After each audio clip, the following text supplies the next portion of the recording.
جب خود چل کے جانا ہوگا پورے صراط سے تو فرمایا جو سورہ صلوات پڑھیے برحمت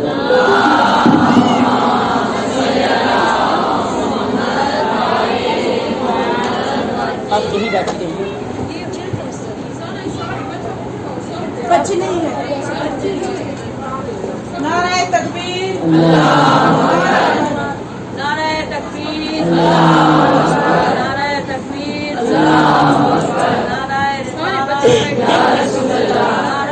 نعرہ رسالت, زندہ باد, نعرہ حیدری, حیدری,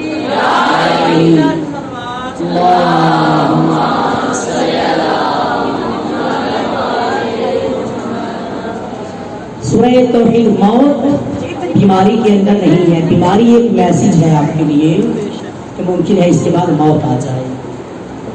اس موت کو قبول کرنے کے لیے کیا کرنا پڑے گا کہ سورہ توحید کی جب آپ تلاوت کریں گے تو ہر صاحب جنت سے کہا جائے گا جنت میں جانے کے لیے تو چل کے جائے گا, اس پورے صراط کو کراس کرے گا, چلے گا.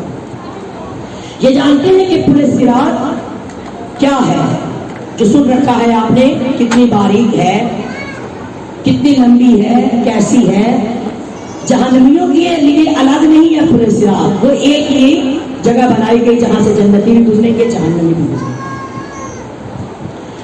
جنتی جب یہاں سے گزریں گے تو کہتے ہیں گزرتے ہوئے جنت پکار کر یہ کہے, جہنم نیچے جہنم ہے, اوپر سے پورے صراط کو بنایا گیا, جنتی گزر جائے گا, جو جہنمی ہوگا وہ اس کے اندر گر جائے گا. جب پورے صراط سے گزر رہا ہوگا تو جہنم کی آواز آئے گی کہ جز یا مؤمن, اے علی کا مومن تو مجھ سے جلدی گزر جا, تیرے نور نے میری آگ کو بجھا دیا. یہ روایت ہے. اور پھر بول کر کہے گی کہ یہ میرا نہیں, جلدی سے گزر جائے.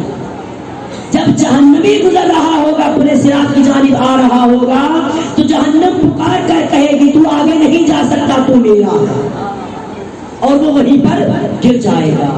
پھر فرماتا ہے وہ شخص جو بستر بیماری پر سورہ توحید کی تلاوت کرتا ہوا چلا گیا, بار بار گواہیاں اس کی وحدانیت کی دیتا رہا کہ قل هو اللہ احد, تو جگتا ہے, اللہ الصمد, تو بے نیاز ہے, لم یلد ولم یولد, نہ تو کسی کا بیٹا نہ تو کسی کا باپ ہے, ولم یکن لہ کفوا احد, تیری کوئی بیوی اور اہلیہ نہیں ہے, تیرا کوئی کفو نہیں ہے.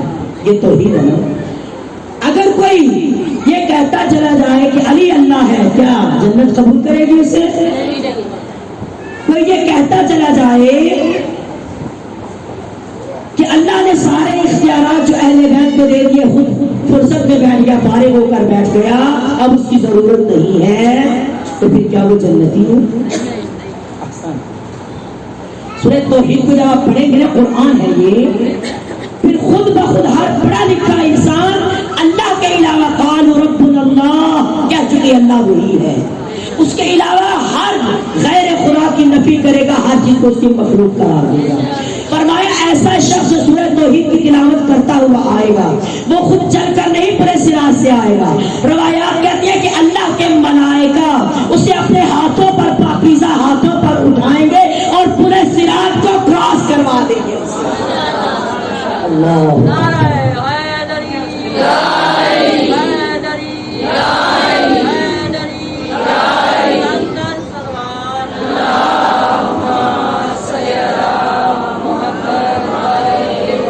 ایسے شخص کو پورے صراط ملائکہ لے کر چلیں گے اور اس سے گزریں گے, اس سے جو سورہ توحید کا قاری ہوگا, بار بار اس کی وحدانیت کی گواہیاں دیتا رہے. اور پھر فرمایا جب بھی کسی امر کے لیے نکلو, کسی بھی کام کے لیے نکلو, گھر سے سورہ توحید کو تلاوت کرنا شروع کر دو. اکثر جو پوچھتے ہیں نا کہ ہمارے کاروبار میں برکت نہیں ہوتی, یا کسی بھی کام میں ہاتھ ڈالے وہ بابرکت نہیں ہوتا, وہ حاجت پوری نہیں ہوتی, جب بھی کاروبار کے لیے گھر سے نکلے سورہ توحید کو کثرت سے پڑھتے چلے جائیے. گھر سے چلتے ہوئے پڑھیے, جب بھی اپنے کام پر پہنچے وہاں پر سورہ توحید جیسے فرصت ملے پڑھنا شروع کر دیجیے. واپسی تک وعدہ ہے پروردگار کا کہ وہ شخص خالی ہاتھ واپس نہیں ہوگا, اور جتنا سوچ کر جائے گا اس سے کہیں زیادہ پروردگار اسے عطا فرمائے. صرف یہ کہ اپنی زبانوں کو خاص کر لیجیے اس ذات کے, پھر آپ کا ہر عمل خداوند متعال کے نزدیک عبادت بن جائے گا. عبادت ہے نا, یہ معیشت عبادت ہے یا نہیں؟ عبادت ہے نا. تعلیم عبادت ہے یا نہیں؟ ہر کام آپ کا عبادت ہے. شخص فرزند رسول کے پاس آ گیا, امام صادق علیہ السلام کے پاس,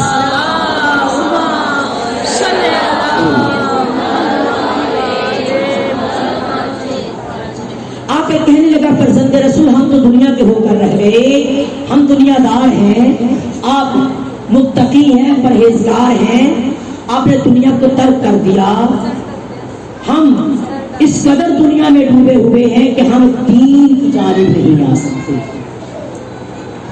اور بائی چانس جو میرا عشرہ ثانی ہے نا یوٹیوب پہ, وہ بھی دین اور دنیا میں توازن ہے, یعنی اس کا جو ٹاپک ہے دین اور دنیا میں کیسے توازن رکھا جائے, تناسب رکھا جائے.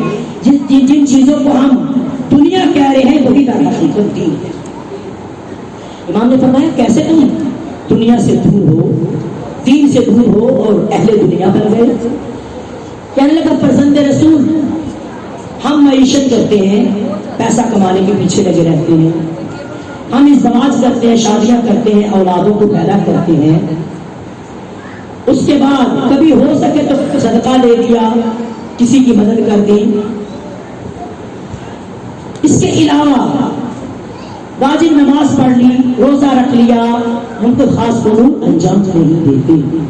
امام علیہ السلام نے فرمایا کہ یہ دنیا کب ہے, یہی تو دین ہے, یہی تو دین ہے جو تم کہہ رہے ہو. کہا کیسے فرزند رسول؟ فرمایا کیا معیشت کمانا, معیشت کو حاصل کرنا, رزق کو حاصل کرنا اور اس رزق کا بہترین استعمال کرنا, کیا یہ دین نہیں ہے؟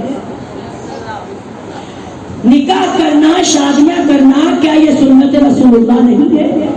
یہ حکم الہی نہیں ہے؟ اولادوں کو پیدا کرنا, اولادوں کی خاطر زحمات اٹھانا, اموال ان کے لیے حاصل کرنا, کیا یہ دین نہیں ہے؟ یہ دنیا ہے؟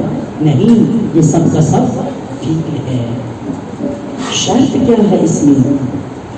شرط یہ ہے کہ اس سب کو اللہ کی خاطر اتنا پاکیزہ انجام دیا جائے کہ تم مطمئن ہو جاؤ کہ میں نے اپنی زندگی میں صبح سے لے کر شام تک جو امور انجام دیے وہ سب کے سب عبادت قرار کرے. معیشت کو حاصل کرو اور دوسروں کی جب مدد کرتے ہو, بعض اوقات انسان جس کے لیے جنت بنائی گئی وہ ابشروا بالجنہ, جنت جانتے ہیں کس کے لیے؟ اطاعت گزاروں کے لیے. کہ خداوند متعال نے خلقت الجنت لمن اطاع اللہ ولو کان عبدا حبشیا, اللہ نے جنت کو اطاعت گزاروں کے لیے خلق فرمایا اگر شیخ حبشی غلامی کیوں نہ ہو. خلقت النار لمن عصى اللہ ولو کان سید قرشیا, جہنم کو خدا نے معصیت کاروں کے لیے رکھا اگرچہ وہ سید قریشی کیوں نہ ہو. توجہ کیجیے گا, بس جنت و جہنم کے معیار کا اندازہ ہو گیا کہ خدا نے جنت و جہنم کس کے لیے بنائی اور کن کو یہ وعدہ دے دیا کہ جنت تمہارا حق ہے. اب اسے حاصل کرنے کے لیے کیا کرنا پڑے گا عزیز من؟ یہاں پر اس کے حصول کے لیے توجہ آپ کو کرنی پڑے گی, کتنا خالص ہونا پڑے گا اس کے لیے. شیطان کو جنت سے کیوں نکالا گیا؟ متکبر تھا, ایسے ہی کہتا تھا میرے جیسا کوئی نہیں, میں افضل ہوں. کس سے؟ آدم سے, انسان سے میں افضل ہوں. پتہ چلا جو بھی تکبر کرے وہ شیطان بن جاتا ہے.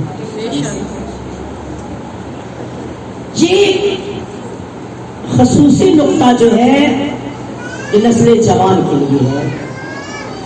جوانی ایک ایسا مرحلہ ہے کہ جس میں انسان متکبر ہو جاتا ہے. یہ جو شیطانی صفت ہے یہ بہت جلد ہمارے اندر آ جاتی ہے جب ہم جوانی کے مراحل میں ہوتے ہیں. جوانی کے مرحلے میں جوان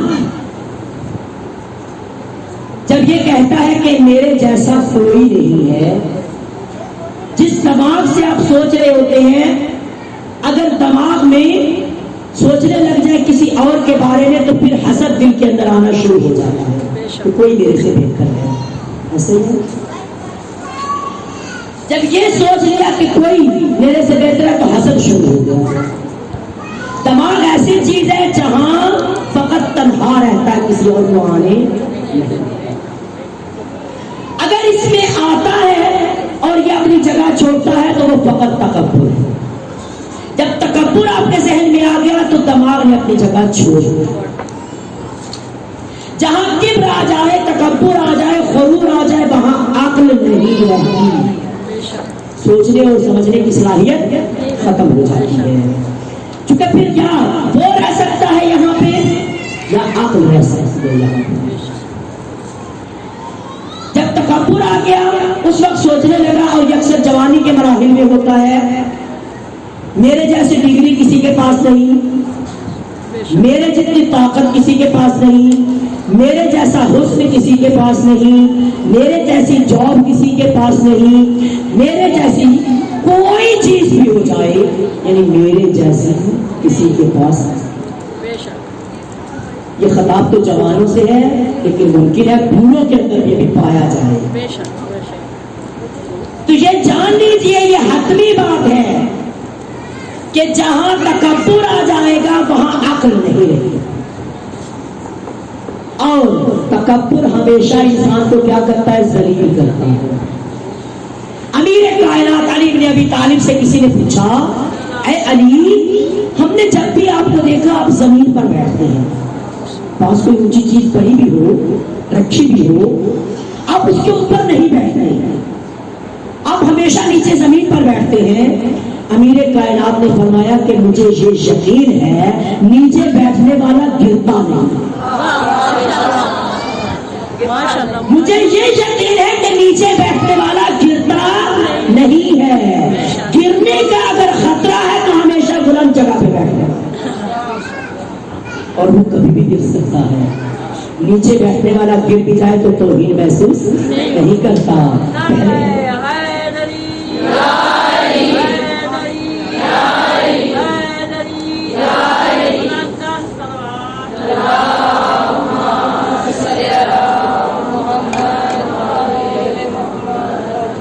اسی طرح جب بھی دماغ میں تکبر آ جائے کہ میرے جیسا کوئی نہیں ہے، اس وقت اس تکبر کو ختم کرنے کے لیے کیا کرنا پڑے گا؟ انسان اگر یہ دیکھ لے حسن دیا تو یہ میرا ذاتی نہیں ہے، کسی کی جانب سے کہ کسی وقت بھی جا سکتا ہے. بہترین جاب دے دی تو یہ بھی عارضی ہے، کسی وقت بھی جا سکتی ہے. مال و زر دے دیا تو یہ بھی کسی وقت مجھ سے جا سکتا ہے. سب کی سب وہ چیزیں جو غیر سے ملی ہیں، دوسرے سے ملی ہیں، میری اپنی تو نہیں ہے، ہمیشہ کے لیے نہیں ہے. بس پھر میں تکبر کروں تو کس چیز پر کروں، فخر کروں تو کس چیز پر کروں. پھر فرماتا ہے کہ اگر عقل آ جائے تو پھر اپنے آپ کو عاقل ہمیشہ عاجز ہے. عقل رکھنے والا عاجزی اور انکساری کو پسند کرتا ہے. جب تکبر آ جاتا ہے تو پھر انسان اس وقت کیا بنتا ہے؟ شیطان بنتا ہے. پھر اسے کوئی چیز نظر نہیں آتی. پھر کہتے ہیں اگر اس بیماری کو دور کرنا ہوگا تو جاتی ہے تو کیا کیا جائے؟ اس بیماری کا توڑ جو پیغمبر گرامی نے فرمایا، آپ نے فرمایا جب بھی اپنے اندر یہ محسوس کرنے لگو کہ میری ذات کے اندر تکبر آ رہا ہے اور یہ میری زندگی کا سوال ہے کہ مجھے ابھی یہ میسج ملا کہ میں اپنے آپ کو سب سے افضل سمجھنے لگا، یہ در حقیقت میری آزمائش آ گئی کہ تو عروج سے زوال پر آنے والا ہے. فرمایا اگر یہ محسوس کرنے لگو تو اس کا توڑ یوں کرو. پیغمبر گرامی نے فرمایا پھر اپنے سے چھوٹوں کو سلام کرو, پھر اپنے سے چھوٹوں سے معافی مانگو, پھر اپنے ملازموں سے معافی مانگو, اپنے ملازموں سے گفتگو کرو, سلام کرو, احوال پرسی کرو. اس طرح تمہارا اپنی کام والیاں جو آتی ہیں, جن کو ہر وقت ڈانٹ ڈپٹ بھی کرتے رہتے ہیں, اذیت پہنچاتے رہتے ہیں, اس وقت ان کو عزت دو, اس وقت انہیں سلام کرو, مہربانی سے پیش آؤ. تمہارے اندر سے یہ صفت ختم ہو جائے گا.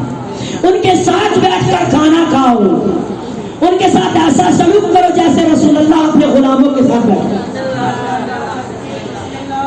پیغمبر گرامی کا یہ عمل, رسول اللہ سے بڑی ہستی فضیلت والی کون ہے؟ سب سے افضل ترین ہستی اس جہان میں ذات مصطفیٰ. پیغمبر گرامی جب مسجد میں جاتے اور آتے, چھوٹے چھوٹے بچے کھیل رہے ہوتے, ان بچوں کو کھڑے ہو کر سلام کرتے اور ان کو فضیلت بھی بتلائی سلام کی.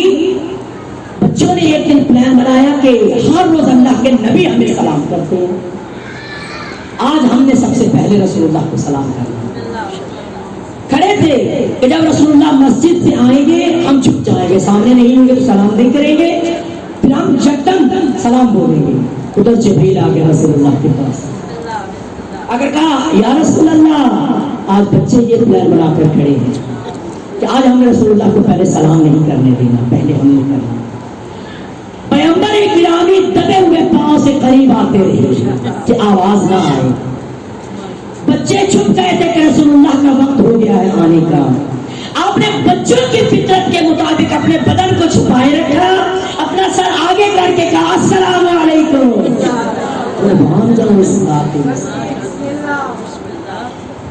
بچوں کی فطرت کے مطابق اپنا چہرہ آگے کیا اور کہا السلام علیکم ورحمۃ اللہ. بچوں نے احتجاج کیا یا رسول اللہ, آج ہم نے کسی کو نہیں بتلایا تھا اور آپ نے پھر بھی ہمیں موقع نہیں دیا پہلے سلام کرنے کا. آپ نے فرمایا تم پہلے سلام ہر کسی کو کرنا, مگر مجھے جبریل نے بتا دیا.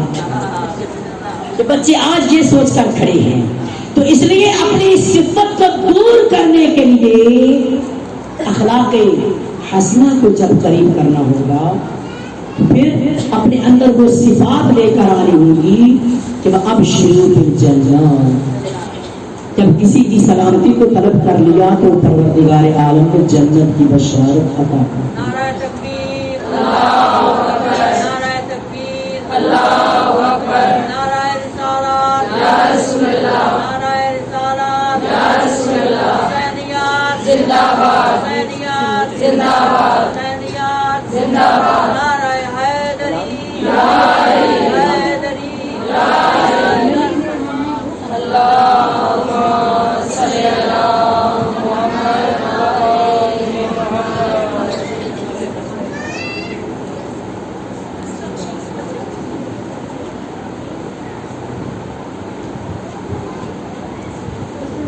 یعنی جنت کی بشارت چھوٹی چھوٹی چیزوں پر ہے, اور ہم جو اپنا ٹائم لگا دیتے ہیں بعض اوقات جس کو دنیا کہا, دنیا در حقیقت یہ نہیں ہے کہ جسے ہم نے کہا کہ معیشت کمانا دنیا ہے, یہ دین ہے. سب کا سب دین ہے. مومنین کی ملاقات کے لیے جانا دین ہے, ایسے ہے نا. ہم اس دین کو دنیا کے بدترین گناہ میں بدل ڈالتے ہیں اپنے زندگی کے ہر امر کو جسے دین بنایا ہے. جانتے ہیں کیسے کیسے کیسے انقلابات کیے جاتے ہیں. ایک محترمہ دوسری محترمہ کو چائے پر کھانے پر بلا رہی ہے, تیسری کی بات سننے. ایسا ہی ہے. ایک دوسری کو انوائٹ کر رہی ہے تیسری کی بات سننے کے لیے, یعنی اس کی غیبت کرنے کے لیے. یہ بھی ہمارے درمیان کثرت سے ہے نا. چائے پر بلا لیا، چائے بھی پیتے رہے ساتھ، اور ساتھ ساتھ اس کی گفتگو کو بھی پروان چڑھاتے رہے۔ کل کا ٹاپک آپ کے ذہنوں میں ہوگا، اسی کے ساتھ ریلیٹڈ ہیں یہ چیزیں کہ بننا کیا ہوگا ہمیں، مین آف آئیڈیاز، بہترین انسان تو وہی ہے نا۔ ہم مستی کی جانب جا رہے ہیں، بجائے اس کے کہ ہمیں جنت کی بشارت کو لینا چاہیے اور اس کی طرف قدم بڑھانا چاہیے۔ ہم کیا کرتے ہیں؟ خرچ بھی کرتے ہیں، ٹائم بھی نکالتے ہیں، کس کے لیے؟ اللہ کی نافرمانی، جبکہ اس کا مجھ سے ملنا اللہ کے نزدیک عبادت ہے۔ مومن کا آپس میں ملنا عبادت ہے۔ جس مقصد کے لیے بلایا اس میں مقصد کو دیکھنا ہوگا، کار فرما مقصد ہے وہاں۔ تیسری کو اس لیے بلایا کہ وہ آ کر ہمیں کسی کی گفتگو سنائے، تیسرے فرد کی گفتگو سنائے، اور جب وہ سنانے لگ جائے، چائے کو پینے لگے، اگر خالی چائے ہوئی تو جلدی ختم ہو جائے گی، بات کو لمبا لینا ہوگا کہ جلدی ختم نہ ہو، تو اس کے ساتھ بھی بہت سارے نماز مار کر لیے جائیں گے تاکہ زیادہ دیر تک معصیت ہوتی رہے، شیطان ہمارا ساتھی بنا رہے۔ جس ملاقات کو اللہ نے عبادت کہا، ہم نے اسے معصیت کے دروازے اس کے لیے کھول دیے، اور دوسروں کی آبرو ریزی کر کے، دوسروں کی توہین کر کے، غیبت کرنے سے نہیں کہتے، غیبت سننے سے زیادہ ہے۔ ایسے ہی تجربہ کیجیے گا، ایک فرد نے جب بات کر دی، دوسرے نے سن لی، پھر دوسرے نے، مقصد بھی یہی تھا کہ دوسرا پھیلا سکے آگے جا کر۔ عزیزان من، اپنی پوری زندگی کو جو دین ہے، اسلام ہے، اگر اپنا ہر قدم اس کے مطابق اٹھائیں گے تو وہ اسلام بن جائے گا۔ اگر نماز کو بھی نماز سمجھ کر نہ پڑھا، عادت سمجھ کر پڑھا، دکھاوا سمجھ کر پڑھا، یہ دنیا ہے، یہ دین نہیں ہے۔ اس دین کے اندر خالصتاً اللہ کے لیے خالص ہو جانا، کتاب اللہ کے لیے خالص ہو جانا، رسول اللہ کے لیے خالص ہو جانا۔ آپس میں بیٹھ کر بہت ساری گفتگو ہے آپ کی کرنے کی، یعنی کسی تیسرے کی بات چھیڑنے کی ضرورت نہیں۔ اگر اس کی خوبیاں وہ ہیں، ایسی ہیں جو ہمارے پاس نہیں ہے، پھر ان کو بیان کیجیے کہ کاش جو صلاحیت پروردگار نے اسے عطا کی وہ مجھے عطا کر دے۔ خدا نے اسے کتنی خوبصورت صلاحیت دی کہ اللہ کے اتنا قریب ہو گیا، معاشرے میں دل میں اس کا درد ہے، اس کی محبت ہے، اس کا احترام ہے، کاش میں اس صلاحیتوں کو حاصل کر سکوں۔ ان چیزوں کو، ایسی گفتگو کو کہ جو آپ کو اللہ کے قریب کر سکے کہ آپ نے اس قرب کو حاصل کرنے کے لیے دوسرے کی تعریف کر دی۔ پروردگار عالم فرماتا ہے گویا تم انبیاء کی تعریف کر رہے ہو۔ اگر تم نے ایسی صفات دیکھ کر کسی کی تعریف کر دی، خداوند متعال نے آپ کی زندگی میں ہر شعبے کو عبادت قرار دے دیا جو اس کی جانب سے حلال ہے۔ اپنی طرف سے آپ تمام وہ امور انجام دے سکتی ہیں جن کو عبادت قرار دیا جاتا ہے، جن کی صلاحیتیں خدا نے آپ کو عطا کر دی ہیں۔ کوئی بھی کام انجام دینا چاہتے ہیں، جس فیلڈ پہ بھی ہے وہاں اسی فیلڈ کو عبادت قرار دے سکتے۔ اگر کوئی بیوٹیشن ہے، اس کے پاس آنے والے جتنے بھی اس کے کسٹمر ہیں، ان سب کے ساتھ ایسی گفتگو وہ کر سکتی ہے کہ اس کے رزق میں بھی برکت پڑے، یعنی اسے کہہ دے یہاں پر گناہ کرنے کی اجازت نہیں ہے چونکہ میں عبادت کر رہی ہوں، میں اس کے حلال کمانے کو نہیں کروں۔ کوئی بھی بزنس کر رہی ہے تو جو کام آپ انجام دے رہی ہے وہاں پہ اس کام کو اس انداز سے انجام دیجیے کیونکہ جہاں معصیت نہیں ہوگی وہاں برکت ہوگی، اس کے رزق میں برکت ہوگی۔ اگر کوئی کرنے بھی لگے کسی کی بات جسے آپ جانتے ہیں، آپ اس کی خوبی کو بیان ان کے عیب ہر انسان کے اندر ہے، مگر آپ جب اس کی خوبی کو بیان کر دیں گے تو پروردگار عالم آپ کا نام مجاہدین کی لسٹ میں، اس قدر جنت ہی جنت ہے۔ وَأَبْشِرُوا بِالْجَنَّةِ، جنت کی بشارت کو حاصل کرنے کے لیے اور اس جنت کو قبول کرنے کے لیے سب سے پہلے کیا کرنا پڑے گا؟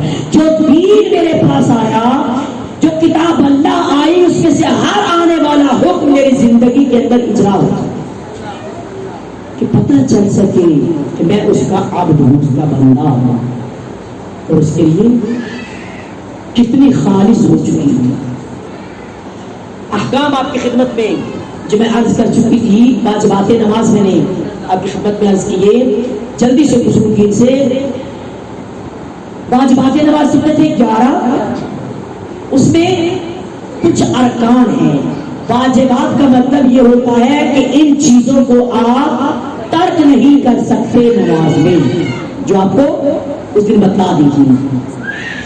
فرق یہ ہوگا کچھ ہوتے اس میں ارکان، 5 ارکان نماز ہیں، 11 واجبات ہیں، انہی واجبات میں سے 5 کو کہا گیا یہ ارکان نماز ہیں۔ واجبات کی حیثیت کیا ہے؟ ارکان نماز کی حیثیت کیا ہے؟ واجبات کی حیثیت یہ ہے اگر غلطی سے آپ سے کوئی واجبات چھوٹ گیا تو نماز باطل نہیں ہے۔ ارکان نماز کا یہ ہے کہ چاہے غلطی سے چھوٹے یا جان بوجھ کے چھوٹے، نماز باطل۔ ارکان نماز ہے کیا؟ نیت انہی میں سے ہے، نیت، تکبیرۃ الاحرام، قیام متصل با رکوع، یہ بہت کم لوگ جانتے ہیں، رکوع اور سجود، سمجھ گئے؟ نیت، تکبیرۃ الاحرام، قیام متصل با رکوع، سجود، درست ہے؟ اب یہاں پر قیام متصل با رکوع کس کو کہتے ہیں؟ قیام متصل با رکوع اس کو کہتے ہیں جب آپ نے الحمد پڑھ لی، سورہ پڑھ لی، کھڑے ہیں نا، قیام کہتے ہیں کھڑے ہونے کو، کھڑے ہونے کے بعد آپ نے رکوع جانا ہے، اس کے بعد ایسا ہی ہے نا، جب سورہ پڑھ لی، رکوع جانے سے پہلے ایک لمحہ بالکل خاموش کھڑے رہنا، سمجھ گئے؟ یعنی اس میں پڑھنا کچھ نہیں، کوئی حرکت نہیں کرنی، بالکل ایک لمحہ خاموش رہنا ہے، اس کے بعد آپ نے رکوع میں جانا ہے، یعنی متصل کا رکوع، متصل کہتے ہیں ملا ہوا، یہ آپ کا قیام رکوع سے ملا ہوا ہے، یہ ارکان میں سے ہے جس کا کوئی خیال نہیں کرتا، بلکہ قل اللہ احد اللہ الصمد لم یلد ولم یولد ولم یکن له کفوا احد، رکوع چلے گئے یوں ہی کرتے ہیں نا، سبحان ربی العظیم وبحمدہ، یہ باطل ہو جائے گی نماز۔ یہ ہے مبطلات نماز، یہ ہے ارکان نماز۔ ان جگہوں میں پڑے ہوئے احکام شریعت پر تمہیں پتہ چلے نماز باطل کہاں ہے، نماز درست کہاں ہے، نماز کی معراج کہاں ہے، یہ پتہ چلے۔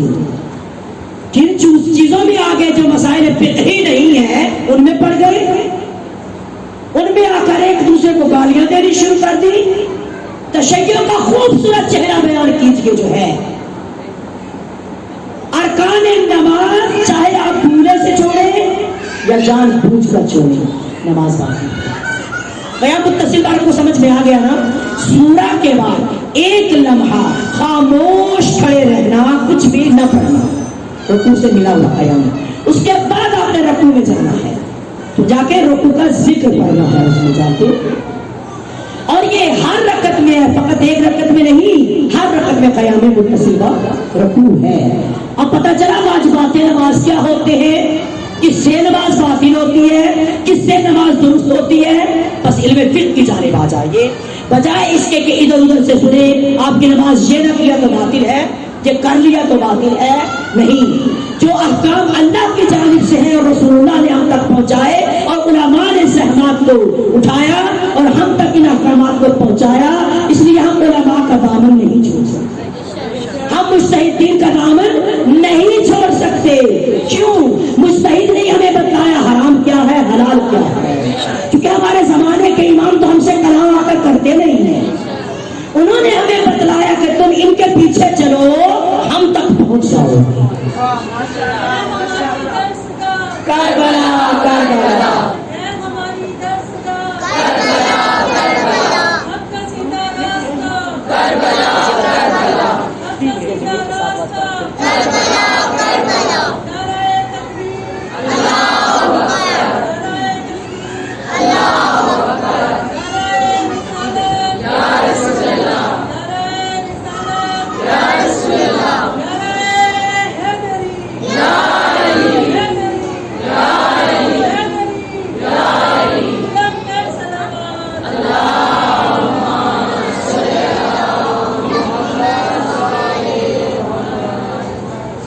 اس لیے ہم مرجعیت کا ساتھ مجتہدین کا ساتھ نہیں چھوڑ سکتے. ہمارے درمیان یہ انبیاء کے وارث ہیں. العلماء ورثۃ الانبیاء، ان کا احترام کرنا انبیاء کے ورثاء کا احترام کرنا ہے. ان کے بتائے ہوئے مسائل پر عمل کرنا یہی در حقیقت بندگی ہے. یعنی بندگی کیا؟ جس طرح خدا نے اور رسول نے حکم دے دیا اس کے مطابق چلنا ہے. تکبر میں آ جانے والا اکثر دیکھا ہے جن کو خود کو ابھی وضو کرنا نہیں آتا وہ مجتہدین کو گالیاں دیتے ہیں. جنہیں واجبات نماز کا نہیں پتا وہ کہتے ہیں مراجع کون ہوتے ہیں. یزید کا نظریہ کیا تھا؟ یزید توہین علماء کر رہا تھا. جانتے ہیں بندروں کو بٹھا کر ان کے سروں پر امامے رکھ دیتا. امامے رکھنے کے بعد کہتا یہ تمہارے علماء بیٹھے آؤ ان سے پوچھو. آج بھی وہی سلسلہ جو علماء سے مجتہدین سے مراجع سے دوری کا ہے. وہ شخص کے جس نے مدرسے کا چہرہ نہیں دیکھا، نام نہیں سنا، گیا نہیں ہے، واجب کو دیکھا نہیں ہے، خود نماز کے احکامات کو بھی جانتا نہیں ہے، وہ علماء کے اماموں کی توہین کرتا. عزیزان سو گئے یا لائٹ نے آپ کو پریشان کر دیا؟ ٹائم کو ضائع نہیں کیجیے، لمحات کو ضائع نہیں کیجیے. چلیے یزید کے نزدیک علم کی یہ حیثیت رہ گئی تھی اور اس نے ایک بندر پال رکھا تھا. اس بندر سے جب بھی کوئی آتا نا اس کے پاس فیصلہ لینے کے لیے اس بندر سے کہتا یہاں سے کاغذ اٹھاؤ، پورا اندازی کرو. جو وہ اٹھا دیتا کہتا بس اب اس نے فیصلہ کر دیا یہی ہوگا جو ہوگا. اور اگر علی کے مکتب میں پڑھنے والے زینب کبریٰ عقیلہ ابن ہاشم عالمہ خیر معلمہ کی بیٹی اس کے مکتب میں رہنے والا علم سے دوری اختیار کرے پھر اس کو حسینی نہیں کہا جاتا چاہے وہ جتنا بھی دھاڑے مار مار کر روئے. چونکہ رسول کی بیٹی نے یہ واضح کیا ہے تختر رسول نے ہر جگہ پر بی بی نے اپنے خطبات کو جو بیان فرمایا بی بی کے ہر خطبے سے علم اس طرح جھلک رہا تھا کہ دیکھنے والے بھی کہہ رہے تھے کہ کیا علی خطبے دے رہا ہے، کیا علی آ گیا ہے دربار میں. اس زینب کے مکتب میں پڑھنے والے اور اس کے مکتب کو پروان چڑھانے والے سب سے پہلے دروازہ علم پر آئے گے. اس دروازے علم سے جب علم کو حاصل کریں گے تو پھر یہ پہچان کر سکیں گے ہمیں سب کچھ اس پر نثار ہے، ہمارے لیے اہم کیا ہے اور مہم کیا ہے. کیوں زینب کبریٰ اور علی کی بیٹیاں اس دین مبین سے اتنا عشق کر رہی تھی کہ اپنی کسی چیز کو بھی عزیز نہیں کیا. کیوں؟ اس لیے کہ جب خدا کا حکم ہے، رسول اللہ کا حکم ہے، جب زمانے کے امام کی اطاعت مجھ پر واجب ہے تو پھر وہاں پر میری اپنی حیثیت نہیں ہے. جو کچھ امام کے راستے پر بھیج دوں یہ سبھی جانتے تھے. اصحاب کربلا سے پوچھ لیجیے، سید الشہداء کے اصحاب، یہ تو علی و زہرا کی بیٹی ہیں، اصحاب سے پوچھیے کہ تم کیوں حسین پر کہتے تھے ہمیں کئی بار قتل کیا جائے، زندہ کیا جائے، پھر بھی حسین تیری رقاب میں رہنا شہد سے بھی زیادہ میٹھا، تجھ پر قتل ہو جانا، قربان ہو جانا. اور یہی زینب کبریٰ کا علی کی بیٹی کے اندر اتنی استقامت تھی، زینب کے اندر. شہید مطہری کے جملے، شہید مطہری فرماتے ہیں کہ زینب کبریٰ فقط ایک بار بے ہوش ہوئی، اللہ کے راستے میں تم مستقامون، استقامت کو حاصل کرنا. ایک مرتبہ زینب بے ہوش ہوئی، وہ بھی شب عاشور، اس کے بعد نہیں. شب عاشور جب سید الشہداء نے خطبہ دیا نا، اصحاب کو الگ سے خطبہ دیا، بنو ہاشم کو خطبہ دیا، خواتین کے خیمے میں آئے، زینب کبریٰ کو تعلیمات دینے لگے، بتلا رہے تھے کہ کل کون سا دن ہے. سید الساجدین بیٹھے تھے، بنو ہاشم کے درمیان تھے یہ سبھی. بی بی سن رہی تھی امام حسین علیہ السلام کا کلام، سن کر رونے لگی، رو رہی تھی.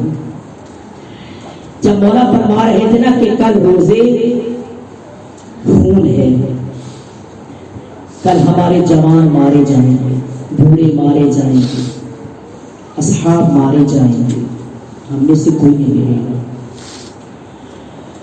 کہتے علی کی بیٹی یہ کلمہ سنتی رہی، سننے کے بعد سید الشہداء سے مخاطب ہوئی، حسین لگتا کل روزے جدائی ہے، اس کے بعد مل نہ سکیں گے.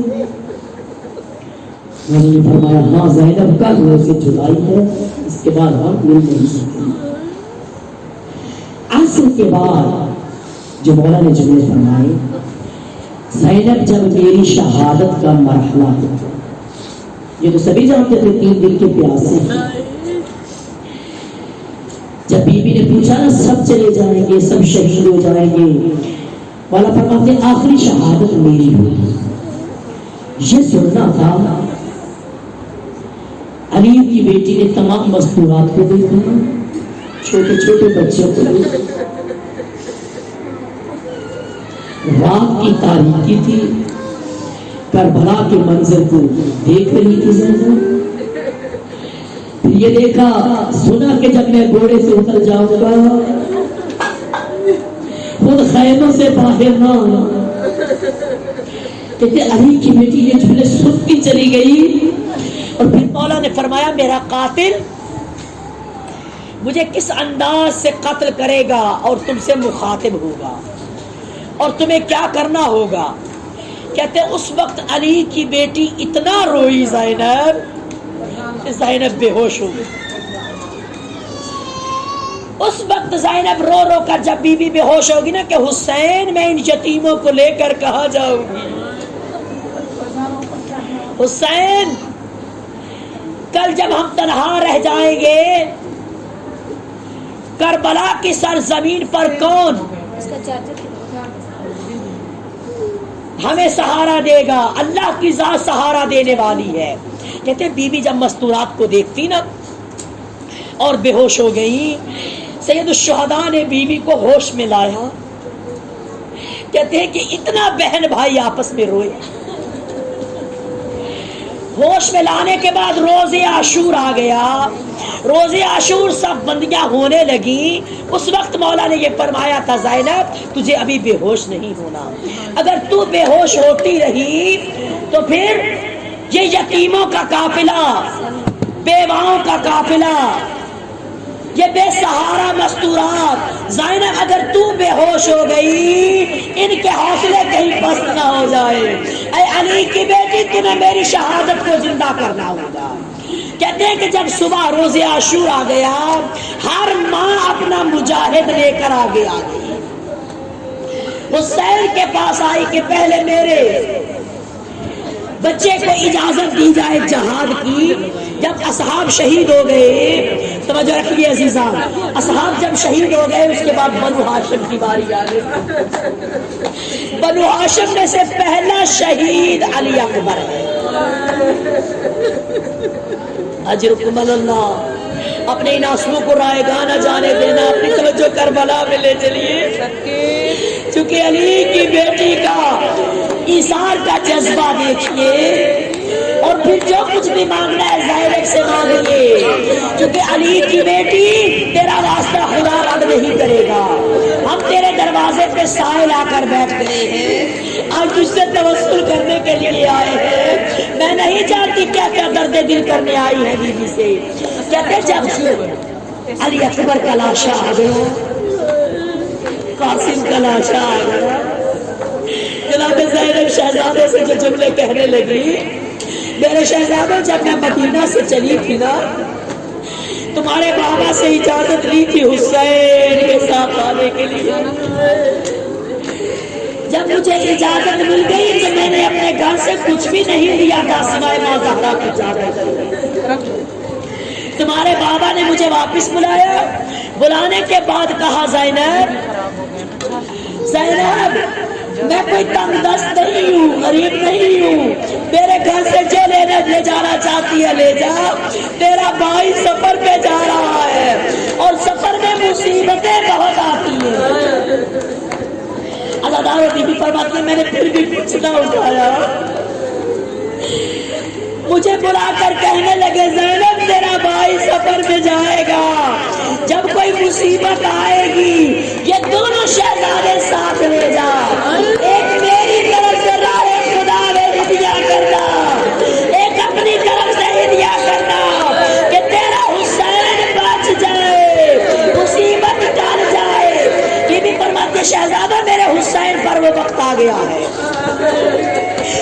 علی اکبر کا لاشا آ گیا، قاسم کا لاشا آ گیا، میرے شہزادوں میں اس وقت تک سرخرو نہیں ہوگی جب تک تم حسین سے اجازت نہ مانگو۔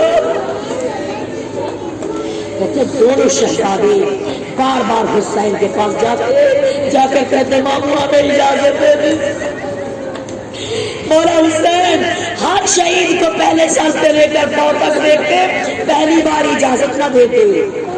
کہتے جب شہزادے روتے ہوئے واپس پلٹتے، آ کر کہنے لگے ہمیں اجازت نہیں ملی، علی کی بیٹی بہت مضطرب ہے، بہت پریشان ہے زینب کبریٰ۔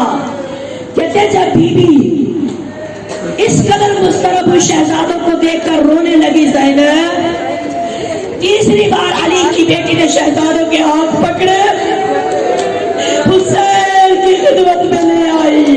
اللہ تعالیٰ اپنے آپ کو زمین کربلا پر لے چلو، اپنے حواس جمع کر لو۔ جب حسین کی خدمت میں پہنچے نبی بھی شہزادوں کو لے کر، دونوں شہزادے حسین کے قدموں میں بیٹھ گئے۔ بی بی فرماتی ہے حسین میرے شہزادوں کو اجازت کیوں نہیں دیتے؟ کیا میرا دین میں کوئی حصہ نہیں ہے؟ اللہ مولا نے جو جملے فرمائے، مولا فرماتے ہیں زینب ہر ماں کے دل کی تسکین اس کا بیٹا، زینب ہر ماں کو جو تسکین ملتی ہے وہ اپنے بیٹے کو دیکھ کر، اور بڑھاپے میں بیٹا ماں کا سہارا ہوتا ہے۔ زینب میں اس لیے تیرے بیٹے کو اجازت نہیں دے رہا، یہ تیرے دل کا چین ہے، تیرے دل کا سکون ہے۔ اللہ اس وقت علی کی بیٹی رو کے کہتے حسین میرے دل کا چین تو ہے، سارا میرے دل کا سکون تو ہے، میں یہ تیری قربانیاں لے کر چلی تھی۔ کہتے جب مولا حسین نے اجازت دے دی، اجازت دینے کے بعد جب بچوں کو تیار کیا گیا اور محمد کو، کہتے ہر مستور شہزادوں کو الوداع کرنے کے لیے جب آئی نا بوسے دیتی تھی، اور وہ محمد کی بہنیں ساتھ نہیں تھی۔ کہتے ایسے موقع پر بہن